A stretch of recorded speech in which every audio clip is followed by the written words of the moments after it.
Hi, welcome back to Books and Bullshit. On today's episode, we're going to talk about Iron Flame by Rebecca Yarros. You know what's really funny is I've been calling it Fourth Wing all week, even though it's Iron Flame. Whatever. I'm like, this Fourth Wing book. I haven't even finished it. I'm not gonna lie. Between getting sick and You're not gonna lie. I'm not gonna lie and I'm moving glad you know to tell the truth. Good girl. and moving. I read like a good 60%. I have not been interested in reading it. It's been a struggle to want to pick up the book and read. I clearly am not liking the book. I powered through it last night. I finished it at like midnight. I got the last 100 pages done. I will be powering through. Stared at the wall for a little bit and went, why? Why did it have to be so predictable? I will say I give it probably about 3.5 stars. I can see where it is good. I liked not the main characters, fuck them. I liked the side characters a lot. Rhiannon is like, you know what? I want the books from her point of view because she drowned in both sexes. That girl getting laid. There's where the spice is happening, not in fucking Violet's room and Rhiannon's.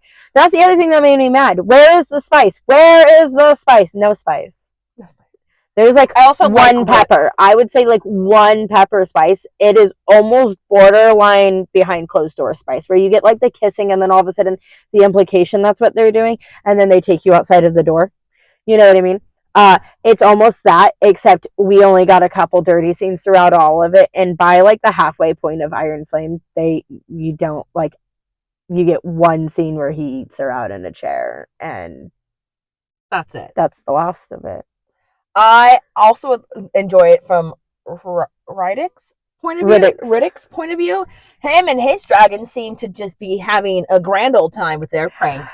Oh yeah, you know what I mean? I just feel like our main characters weren't that great. I do really like the overall story. I do think that maybe at this point the dragons are starting to get a little overwhelming in the details you have to keep track of, because they're orange or brown or blue or green or black or this, and then now you have the seventh one that's been like hidden for 650 years, and on top of that they each have different tails and they each provide different signets, and they each have, like, you got to remember a name and their family line and all, and there's just so many details that, as cool as the dragons are, they feel overwhelming. Whereas like in the moon hat, when the moon hat they have their different types of dragons and they describe them and they have really cool abilities, but and they're described as beautiful. I mean, the dragons in When the Moon Hatched are phenomenally done. Yeah. But they're done in a way that I can actually picture what these fucking dragons look like. And I can't even, like, we've heard about Rhiannon's dragon several times. I can't tell you off the top of my head what color it is. I want to say blue, but then I'm like, no, it's green. Pretty sure it's orange. No. Which one of them has the orange? Do you see what I mean? I do. Do you see what I mean? It's like there's so much. No, I think. And that's the thing, is you have to keep, like, they express throughout the book, you have to keep track of the characters and their dragons. You know what I mean? Because they're both so pivotal. So like you're learning all these main characters' names, and then like their dragons' names, and then these places' names, and then these events' places. And that's all you're getting is detail. And it'd be a lot easier to grasp onto some of those action sequences if we were actually seeing more action. Other than somebody tried to kill Violet because she got left alone again. I went into these books, I think, with higher hopes than what they are giving me. And so I'm just so disappointed. I heard, you can get through the spice, it's a really good story. I said, diddle fest! I was lied to. The books are so loved by so many people that I went into this thinking, even if I don't love it, I'm going to at least enjoy it, probably. Because I thought I would enjoy it for the nostalgia sense of it with that popularity. You know, like how we loved the Hunger Games and Divergent and like Twilight. And, you know, they're good books, don't get me wrong. We loved them when we were younger, but if you go back and read them now, they're cheesy as all hell. But see, I didn't even love them when I was younger. I hated the Hunger Games. I hated reading it. I thought the Hunger Games was very predictable when I read it younger. I loved Twilight, and I love Twilight to this day. I think Okay. Stephanie Meyer did peak hitting us all in our feels just to give us the best way to make fun of ourselves later. And I love that. Twilight was okay. I never read Divergent. I was never interested in it, so I've actually never read that series. I liked Divergent a lot more than I liked The Hunger Games. I thought Divergent was more well done, and I think the use of killing your main character for the sake of everybody else was really well done for the time. Now, where we see that happen more often, I don't think it would have done as well now as it did back when it came out. So all I know is I went into these series, these 2 books, because we started them before book 3 came out, thinking I was going to at least enjoy them. I thought I was going to be so excited that by the time I got to book 3, I was going to swallow that down like I was like a starving child. Now I want to take a break. I don't even want to read the 3rd book yet. I want to wait until the 4th book's coming out. I'll pick up book 3 in about 3 years. I'm happy to read book 3 later, but like, there's no way I would ever be able to read these back to back again. No. And I didn't even read them back to back. I read the first one and read 4 other books before this one, and then reading this one, I was like, I'm only going to read 1 book at a time this year. I'm a little bit tired of having to keep track of like 4 to 5 books at once, because even though that's really cool that I can do that, I think I just want to take a break and try to work on my like long-term memory, I guess. I don't know. I just wanted to take a break. This book was so boring that I was reading it. I decided to start listening to A Court of Mist and Fury, because why not? I've been putting it off for a few months. Book 1 was, like I've said at that one, I feel like book 1 could have been a standalone, so it's been hard to pick up book 2. Book 2 is actually doing pretty good. I'm going to punch Tamlin. Anyway. Don't worry, we've all been there. Yeah, listen, I'm having feelings. As someone with CPTSD, I'm having feelings. We all been there. I want to wake him up in the middle of the night and stab him and be like, ignore that. Ignore that with your Fae hearing. You have Fae hearing. You don't hear her throwing up? Fuck you. Anyway. Oh, just wait. So I picked up, I was reading Iron Flame. I decided to restart A Court of Mist and Fury. I decided, because I loved the Netflix movie Uglies did, because it's like probably the biggest parody of those books I've ever fucking thought was going to happen, and not at all what I expected. So I needed to reread Uglies, because you know what? That book is beautiful. And then I also started Bullied by the Triplet Alphas on a good novel. It's going pretty good. Is it going better than Iron Flame did? Yes. Yeah, I'm on chapter currently 49, so I'm on page like 469. Oh, so you're still like halfway through. You know what? My sister said, I'm over halfway. The end of the book super good. Like, I couldn't put it down, and that's what I held out for. I was like, it's gonna get good. It's gonna get good. You get to 91% because Kindle tells you. Okay, that's when it gets good.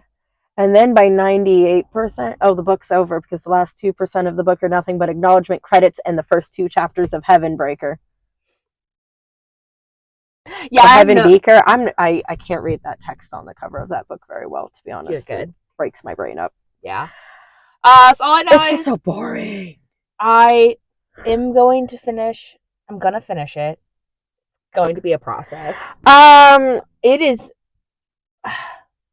I'm kind of glad Violet's mom dying made me cry.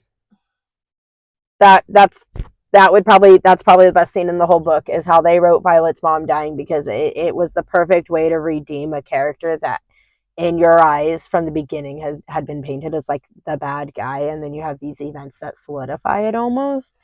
The way she redeemed her kid for herself, for her children at the end there, namely Violet, who was the kid who felt like she never loved them, made me cry.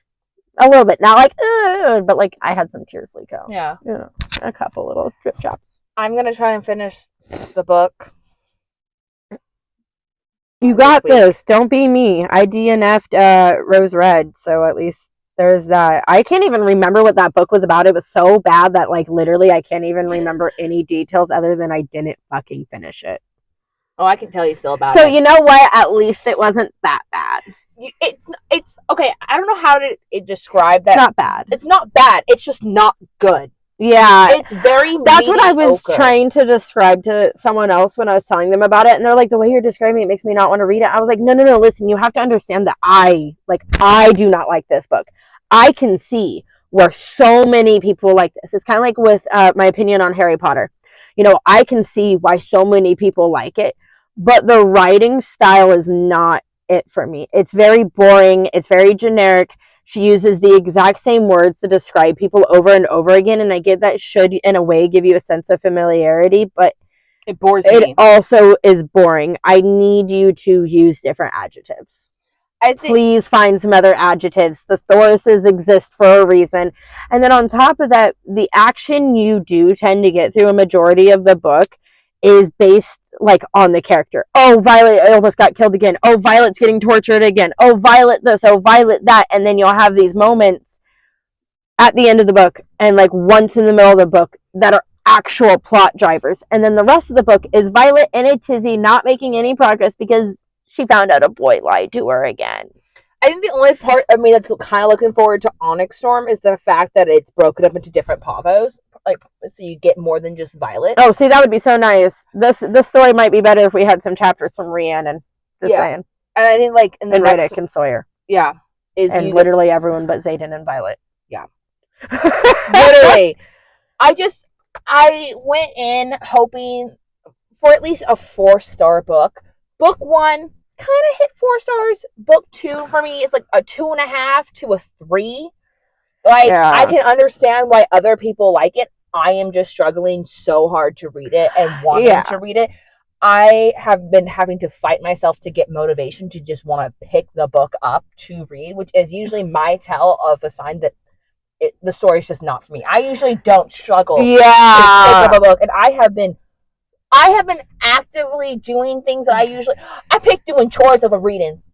That's how much I didn't want to read this book, and I thought I went, I can do some chores. Oh, I got some chores to do. I got to do my dishes. I got to wash my laundry. You know how much I want to not read a book that I'm going to do my laundry? I don't know. I don't do the laundry. My husband does the laundry. I'm spoiled like that. My husband puts the laundry away. I just put it in the washer. Nope, Scott washes it, dries it, folds it, puts it away. It's literal porn. Anyways, see, what was hard for me about these books, and I can see where everyone likes them. I think the story is really great. I like the idea of the wyvern and the venom and this kingdom that's been hiding secrets and all that. I like the overall general story of it all. The hard part that makes it so insufferable is Violet and Xaden. I think for me, it's not.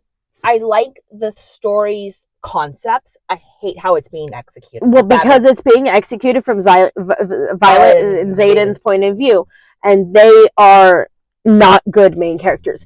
Xaden has a backstory, but overall he's really shallow. What was his defining moment that actually made him want to lead a rebellion in his father's place, other than surviving because of a stone? What truly made him shift to do this? When exactly did he truly actually start making these connections? And then on top of that, how come his big defense for why he doesn't tell Violet stuff is, well, you didn't ask the right questions. And how is this, a girl who has been raised to ask questions and ask the right questions at that, learn this man has been lying to her about something big, and instead of going, you know what, now I'm going to do everything I can in my power to gain the knowledge that I know how to get because I've literally been raised to be a fucking scribe, not turn around and go do that, and instead it's oh my god, he lied to me and now I'm a mess for literal months and we're spending months working it out, and right as we get it back all together, I found out he lied again and I'm in a mess again. Yeah. That's not how they painted Violet at the beginning of the book. The very first book, we meet Violet and her biggest insecurity is how weak her body is. Yeah. She's not insecure when it comes to men. She's even talked about how she's had lovers and none of it's been really a priority for her. But so she's not boy obsessed. You know what I mean? She's incredibly intelligent, and because of that intelligence and the fact she's used to living in pain, she's actually significantly strong. So you would almost think when you watch her start to gain training and you watch her gain 2 fucking dragons and you watch her be able to do stuff that she constantly makes, oh my gosh, a year ago I wouldn't have been able to do that. But since Xaden lied to me, I'm such a failure. And that's her big thing. He lied. The boy ain't shit. Yeah, he lied. And because he lied to her, she now doesn't have the confidence, and which is the reason why her dragons chose her. Because even Terrence says all the time, I chose you because you were more confident than this. I chose you because you were more self-assured than this. So why are you like why are you letting him get to you? She like why are he's beneath you? And she's like, but I love him. But he keeps lying to me, and if he keeps lying to me, I don't know if I'm going to be able to continue to love him. And then, you know, it's not that we just find out Xaden lied about a rebellion. We find out he hasn't shared that certain parts of himself. And I'm not saying he needed to share his second signet. But if you were with your husband and he decided to take you to California to go visit some family or a friend of his because he had a car part for him, and all his friends had said, hey, I'm going to give you this brand new transmission and I'm going to install it for you. All you have to do is drive down here and visit me for a week. And your husband takes you to go do that. Or, you know, he's like, oh, no, I'm not going to do it. I'm not going to do it. And then you're like, you know what? Don't be such a pussy. I'm driving the 15 hours. I'm going to go get you a fucking transmission. So you decide to go do that. And while you're doing that, your husband decides to fly down there. And when you get there, he's already there waiting and expecting you. And not only that, the woman he used to be engaged to that you knew nothing about till you walk up and she hates you. And that's when it gets exposed to you that they were engaged and he broke an alliance off. Yeah. That's when you find out. And he goes, well, you didn't ask. I'm pretty sure it's on you to look at her at some point and go, hey, I get like neither one of us really want to talk about exes, or at least I know I don't want to know about yours, but I do think it's important since you've joined my rebellion to recognize that this person who has the luminary we need, and the biggest reason we haven't been able to get it is because I used to be engaged to that bitch and I broke it off, and that's why he's denying us the luminary and why it's so important he sees you. Maybe if you explain some of that shit, she wouldn't have gone behind your back to go anyways. Or like, maybe she wouldn't be so hung up on that one chick of being like, oh my god, maybe she's right. Maybe like I should be insecure. All of the insecurity that Violet has is bloomed by Xaden, but it makes no sense that she would have it based on who she was painted at the beginning of the books. No matter how much she loved him or it felt this, she is too logical of a person that when he lied about the rebellion like that and she realized that it meant her own government had been lying to her, she would have been looking more into that, whether she cared about him or not. Yeah. That would have been more of a focus for her. In fact, based on how they've painted Violet at the beginning of the books, it almost would have been more inclined that she would have thrown herself into the research and inadvertently started her own rebellion than just joining his.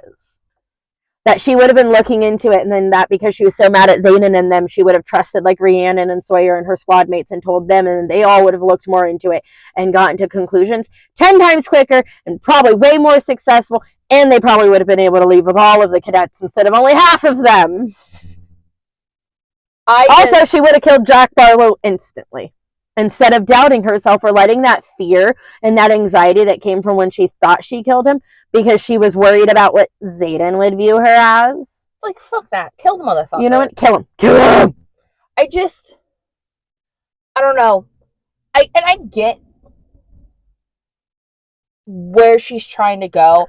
I think I'd have more motivation to potentially read the third book if I knew book 4 was actually going to get written and potentially released any time frame before. What's hard for me is I struggle with anything beyond a saga. I really struggle if you go past 4 books. And it's not because, like, I don't have a good attention span. It's just normally books that get up to, like, 4 books also tend to sit, like, this fucking thick. You know what I mean? And when a book is this fucking thick and there's 4 of them, I'm just exhausted with the world by then, and I feel like I've lived in it enough. And when it's a book like this and it's written so slow and it's just not very, like, entertaining, and there's only certain little parts that are like, oh my gosh, I like this or I like this. Like, I can sit here and say that I love her dragons and I love Rhiannon. But when it comes to Violet and Xaden, I don't like them as main characters. When it comes to overall story pacing, I'm really unhappy.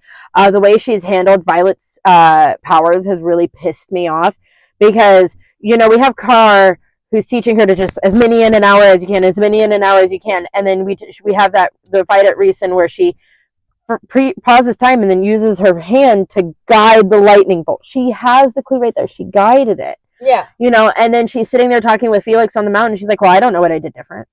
but I froze time. That's the only thing I did different. No, it isn't.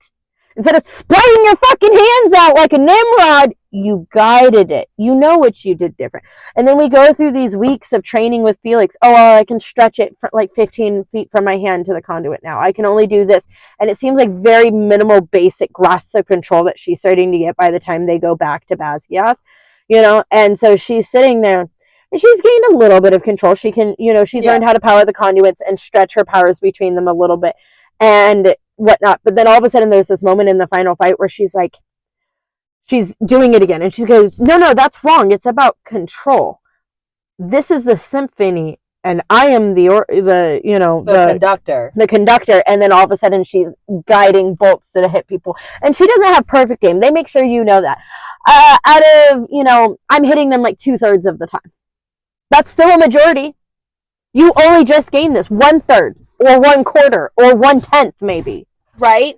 You know what I mean? But not a majority of the time. I could get her in that ending battle recognizing what she's been doing wrong, but like being able to do it efficiently well to like the battle kicks off and literally she takes down like a venom, 2 wyvern, is diving down, kills a bunch more, like within 5 minutes of this battle going on, she's killed like a dozen of them. Yeah. More, because she killed a venom and like a dozen bodies fell from the sky. So she's already taken out like 13 wyvern plus some, and Terran's like, he went to go after one, and then she's like, go get it, and she's like, no, that one's Sagal's, we must claim another, and her dragon's like having fun with it. And she can electrify that whole sky, and she's like, I have to be careful not to hit the other dragons, and it's like, your magic is all about intent. You guys talk about it several times throughout these first 2 books, how magic is about intent. Your signet is about your intent, your intent, your intent. So if your intent is to not hit any dragons and only hit the wyvern or venom, make that your intent and do it. Yeah. You know. I think Xaden actually has a 3rd signet. I know they make it clear he has 2, but I think those with a rebellion relic have 2. Mm. There's a scene with Imogen that they talk about how she was like using her power against Violet on the mat in the first book. Yeah. But then later they talk about how Imogen can alter memories. Yeah. I think she has 2 signets. But also because when you bond to a dragon in your family line and you have like a direct descendant, you can gain a 2nd signet or madness, and they talk about that. And then they talk about when Violet exposes Xaden for having his 2nd signet in the book, she's like, it's because that was your grandfather and you have 2, and he's like, well, I'm in this stick or whatever. I think he has a 3rd one because of his rebellion relic as well. I know Violet has 2. I think Violet has more than 2. I think the fact that her 2nd dragon, Ardania or whatever, can shift color speaks to being more of like a chameleon type, which means her signet probably changes based on need.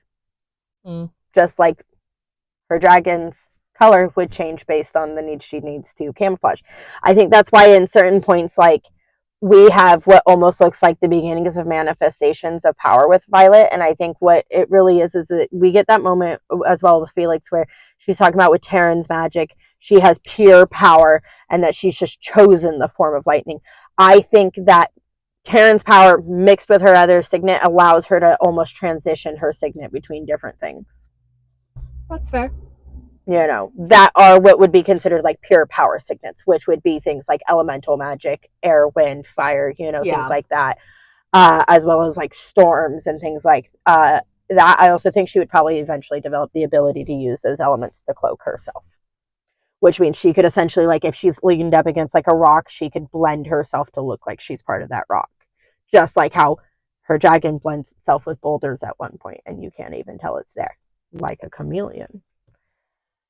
I've heard, and I think that's why we see the 7th dragon like we've never seen them, and she's the last egg from 750 years ago, and she, like, dragon talks about, well, the elder, you know, they left me here for this exact purpose, which means those other dragons probably had some sort of foresight, and I think that they left that special dragon that's different than all the other dragons, because I think when you're a dragon that's a set color, you can only manifest one color for that one signet, but a dragon that constantly shifts colors would be able to manifest signets for different colors, potentially. Potentially. At least that would make the books more interesting. Look at me. If that's not facts, I just made the book better. Just saying, that would explain Violet being able to like suddenly gain a power up that doesn't make sense, because it would be about how powerful she is as a person and how well she can channel sudden power. Yeah. I don't know. It made me happier. I heard some spoilers for Onyx Storm. I have too. It's not making me looking forward to reading that book eventually. I'm not gonna lie. It's alright, I'm on to A Court of Mist and Fury. I'll just fucking live in that kind of disappointment, because, God, I'm like 15 chapters in, and I'm just... Get away from Tamlin. Kill him? What the fuck is happening? Like, what the fuck is happening? She's the reason why we all have first male syndrome. Like, by, like, reading books like this, like when she got with Zayden, I was just over here like, no, see, listen, I've read plenty of books where she hasn't ended up with the first guy, but normally somewhere in book one, you yourself are like, God, he's boring. God, I don't like him. Don't get me wrong, I was like, there's no chemistry, and it makes a little bit not sense, but I thought that was bad writing. And I knew they didn't end up together and everyone didn't like Tamlin, but I thought it was like maybe they don't like him because he like has a little freak out when he finds out her and Rysand are true mates or something, you know what I mean? Nah, she's got severe PTSD and is wasting away in his home from severe trauma, and he's just... I'm not actually awake. She's like, I thought I felt him like flinch or stir. Bitch, he's a fae. He could hear you. He can hear your heart beating when you're 3 floors below him, basically. What the fuck do you mean he can't hear you vomiting in the bathroom every night? He only gets worse. I do not like him. He gets worse. I read a spoiler, he tries to kill her at one point. I mean, it's kind of not... He locks her in the house and it flares her into like a super like depressive episode, and it's a whole thing. Yeah, you know what? And then I found out. I thought these books were done. I've been seeing online that apparently another one is coming out of these. She's not done with us being tortured by this girl? No, so the first 3 books are her story, and then the other ones follow other characters that were there. Wait, so after the 3rd one, we're not even with her anymore? Well, she's still there. It's just she's not the main character. Like the 4th book follows her sister after the ending. Yeah, her sister who seemed cooler than her. Yeah, Nesta. Yeah, I liked her. And everyone, I was reading reviews about the first book, and everyone was like, "Oh my God, her sister's like so crappy." And I was like, looking at her sister, I was like, "Bro, that's like big sister syndrome right there." My only issue with Nesta and them is that they totally let the like little sister go out and hunt. And but back in the old times like that, you know what I mean? If the young is gonna die, it's better them because they're weaker, frailer, and take up more energy to raise. I just meant because like they never really cared about Freya. When you're the youngest, no one's supposed to care about you. You might die of dysentery at any moment.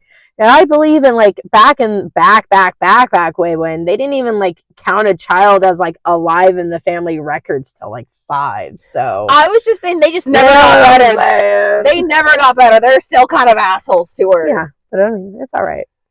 She was still a more interesting character, yes, but still. Either way, I wish I had more to discuss about Iron Flame. I haven't even been trying to make theories or guess along or do anything. I've been trying to guess along mainly to see if I can I love doing that with books because a lot of books are so predictable. I'm really good at guessing where they're gonna go. I've just been that's why I'm writing some werewolf smut now, because you know what, the werewolf smut's so bad I think I can do it better, so now I'm writing werewolf smut. Why not? I've been trying to just get through the book, not have the get through. You know what? I will say I didn't choose to do chores over fucking reading, but I did choose to play The Sims for an odd amount of time over reading, to the point that instead of reading the book, I built a 4-story house and then took walls and built a 4-story maze inside of the house that goes up to all 4 floors, that has staircases and whatnot, lots of dead ends, all 1 square by like 1 square long pathways with lots and like little hidden pockets. Okay, and then I made 8 Sims. I trapped them inside of the house. No fridge, no lights, no toilet, no bed, nothing.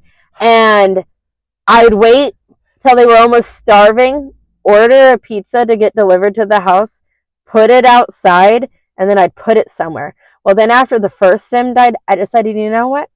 Done doing that. So I got a mini fridge and I put that in there instead, and I'd wait till 6 out of the 7 left got food, and then I'd take the fridge away.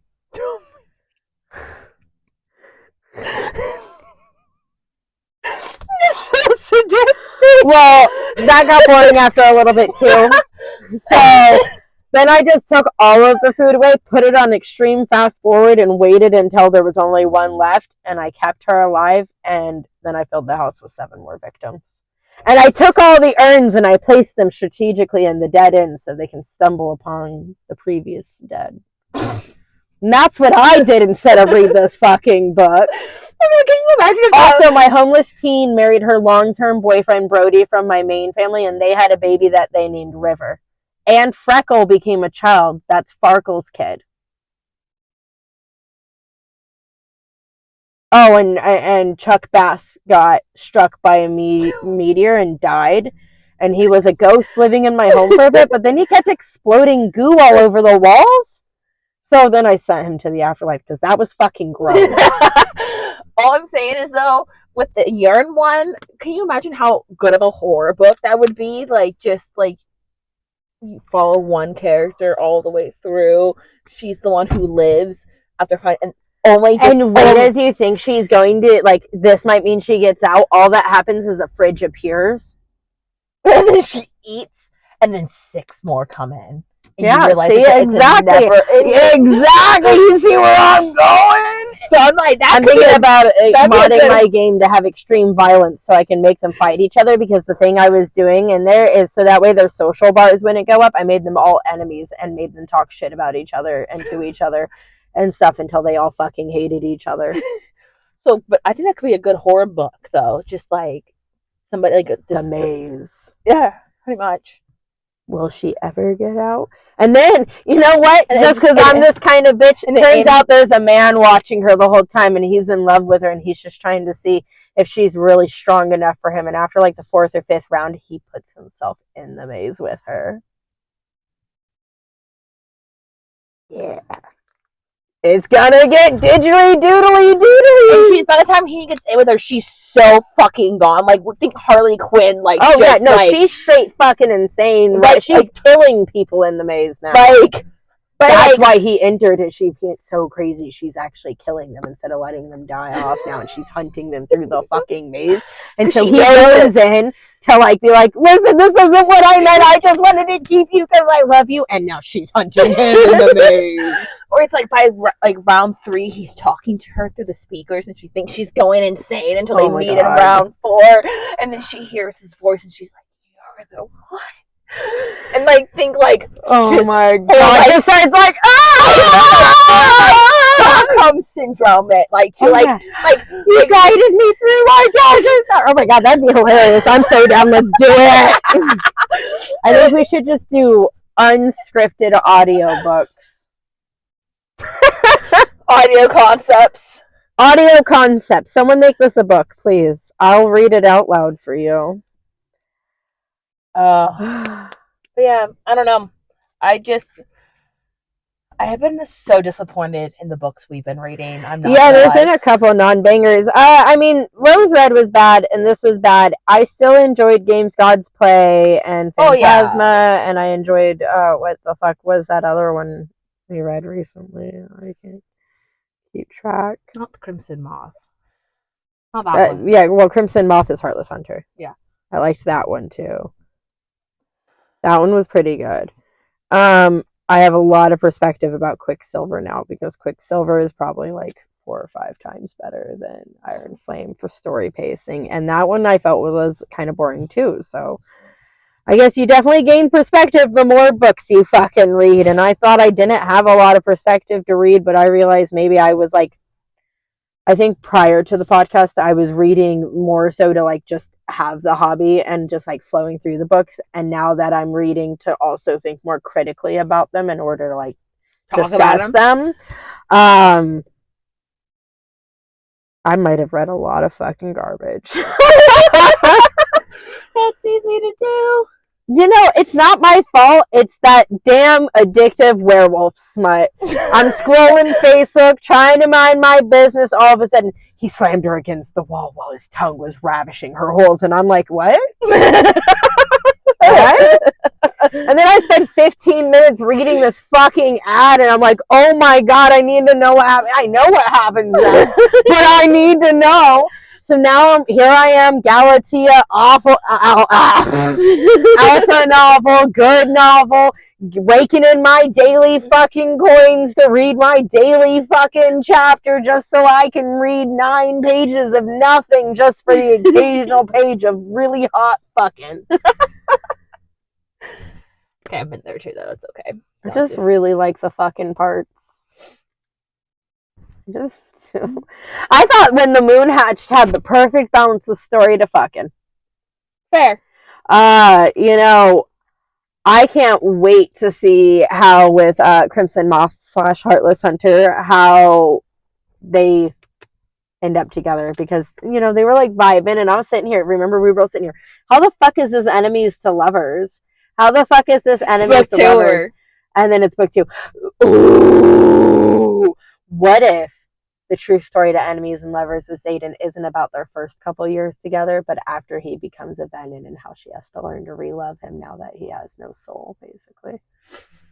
Also, if anyone can cure him, it's probably going to be her. Though I don't think she's going to cure him. I think she's going to find out yet another lie was told, and the Venom and the Wyvern aren't actually like bad, and that their land was stolen from them, and that their fountain for their magic to give to them was actually under like Asgath or something, maybe. I don't know. I don't fucking know. Not good enough. Not interesting enough to care too long term. Though I will say, like I said, the story itself is so good. There's so many good concepts. It is literally just the point of views it's written from. I'm going to complete the series no matter how long it takes her to write it. Yeah, I'll complete it with you. I mean, I'll suffer. I like to torture myself a little bit, hence all the trauma. I just need to know how it ends. I'm not gonna lie, I'm kind of glad we're just gonna throw Onyx Storm into what's going to become our jar of books to pick from. I can't wait till we start the jar of books after March. I know. Which will be really nice. I guess on top of that, I didn't actually look up what the next book, who it's by. Ooh, yeah. Let me see. But I'm excited for this. Oh yeah, of course I actually did. I'm just like a dumbass who doesn't remember anything long term. Okay, anyways, I guess we're done here. No one else needs to hear us talk shit about this book any longer. No. We're probably already gonna get all the hate comments because we talk shit about it. So bring it on. You guys can all like it. We hate it. We're gonna finish it still. It's all right. We're still gonna finish. It's just gonna take us a little bit longer. Yeah. Anyways, our next book is going to be Ain by Envy Wright. It is a dark fantasy romance, so maybe it'll actually be good. See you guys next week.